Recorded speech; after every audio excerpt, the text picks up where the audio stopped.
جو دیگر اداروں کا سیاست میں کوئی کردار نہیں ہونا چاہیے، اب وقت آ گیا ہے کہ انہیں سیاست میں باقاعدہ شمولیت اختیار کر لینی چاہیے۔ اسٹیبلشمنٹ اور دیگر ادارے کسی ایک سیاسی جماعت کو اقتدار میں لانے کے بجائے بہتر ہے کہ اپنی خود کی ایک سیاسی جماعت بنا لیں جس کا نام ہو عسکری جمہوری پارٹی، اور کسی بھی ادارے کے حاضر سروس افسر کو یہ حق حاصل ہونا چاہیے کہ وہ براہ راست انتخاب لڑ کے رکن پارلیمان بن سکے، کیونکہ اگر ایک حاضر سروس جرنیل وابڈا چلا سکتا ہے،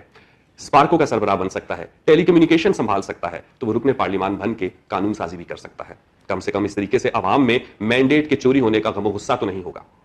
میرا گھر جس حلقے میں ہے وہاں سے میں نے خود قادر علی نائل، جن کا تعلق ہزارہ ڈیموکریٹک پارٹی سے ہے، ان کی فتح کا رزلٹ ٹیلی ویژن پہ دیکھا، اور یہ کوئی 1 2 یا 4 پولنگ سٹیشنز کا نتیجہ نہیں تھا، یہ مکمل نتیجہ تھا۔ صبح اٹھا تو مجھے پتا چلا کہ وہاں سے غالباً پیپلز پارٹی کا کوئی کینڈیڈیٹ جیت چکا ہے، اور ہمارے مین سٹریم میڈیا میں بیٹھے صحافی جناب سلیم صافی صاحب نے اس چیز کو بہت سیلیبریٹ کیا کہ بلوچستان میں قوم پرستوں کو شکست ہوئی ہے اور وہاں سے پیپلز پارٹی اور نون لیگ کو سیٹیں ملی ہیں، اور اس طرح سے بلوچستان قومی دھارے میں شامل ہو گیا ہے۔ یعنی بلوچستان کے لوگوں کا مینڈیٹ چوری کر کے، اپنے من پسند افراد کو وہاں پہ مسلط کر کے، اور آپس میں بلوچستان کی سی ایم شپ کو مال غنیمت کی طرح ڈسکس کر کے آپ کو لگتا ہے کہ آپ بلوچستان کے لوگوں کو حق دے سکیں گے؟ آپ کو لگتا ہے کہ یہ بلوچستان کا قومی دھارے میں شامل ہونا ہے؟ آپ کو لگتا ہے کہ ایک شخص عمران خان کی تصویر اپنے بینر اور پوسٹرز پہ لگا کے عوام سے ووٹ لے اور الیکشن جیتنے کے 1 دن بعد نون لیگ میں شامل ہو جائے، یہ جمہوریت ہے؟ ایسی بے غیرت، ایسی بددیانت جمہوریت کی ہمیں کوئی ضرورت نہیں ہے۔ اور وہ تمام بڑے بڑے سیاسی لیڈرز جو آئے روز اپنی تقریروں میں ہم پر یہ احسان جتاتے ہیں کہ انہوں نے اس ملک میں جمہوریت کے لیے بہت سی قربانیاں دی ہیں، وہ ایک بار یہ بھی تو بتائیں کہ وہ اقتدار میں آئے کیسے؟ یعنی میاں نواز شریف صاحب کو یہ گلہ تو ہے کہ 2018 کے الیکشن میں دھاندلی ہوئی، ان کے خلاف کیسز بنائے گئے، انہیں نااہل قرار دیا گیا، لیکن کیا وہ ایک دفعہ یہ بتانا چاہیں گے کہ 80 اور 90 کی دہائی کی سیاست میں وہ کیا کر رہے تھے؟ وہ اقتدار میں آئے کیسے تھے؟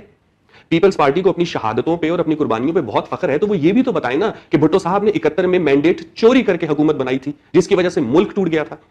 اسی طرح عمران خان کے وہ لوگ جن کو آج مینڈیٹ کے چوری ہونے کا غم ہے یا اسٹیبلشمنٹ کی براہ راست الیکشن میں شمولیت کا غصہ ہے، وہ بھی تو 2018 کے الیکشن میں اپنی غلطی کو تسلیم کریں نا۔ اگر آپ لوگوں نے اپنی غلطیاں ہی تسلیم نہیں کرنی اور ایسے مل بیٹھ کے بندر بانٹ کر کے اقتدار بنانا ہے، تو الیکشن کرانے کی کیا ضرورت ہے؟ ہم سے ووٹ لینے کی کیا ضرورت ہے؟ آپ لوگ کہیں پہ بھی اکٹھے ہو جایا کریں، اپنے انٹرویو دے دیا کیجئے، جہاں سے آپ کی سلیکشن ہونی ہے وہاں سے سلیکٹ ہو کے آ جایا کریں۔ اور یہ جو جملہ تھا نا کہ ملک نازک دور سے گزر رہا ہے، ہمیں مشکل فیصلے کرنے ہوں گے، یہ آمروں کا جملہ تھا، یہ سیاست دانوں کے لیے نہیں تھا۔ تو سیاست دانوں سے درخواست ہے کہ اگر آپ نے بھی یہی جملہ استعمال کرنا ہے اور آئین کی پامالی کرنی ہے، عوام کے مینڈیٹ سے انحراف کرنا ہے، تو بہتر ہے کہ آپ ایک سیاسی جماعت بنا لیں سب مل کے، اور اس سیاسی جماعت کا نام ہونا چاہیے عسکری جمہوری پارٹی۔ حالیہ الیکشن اور ان کے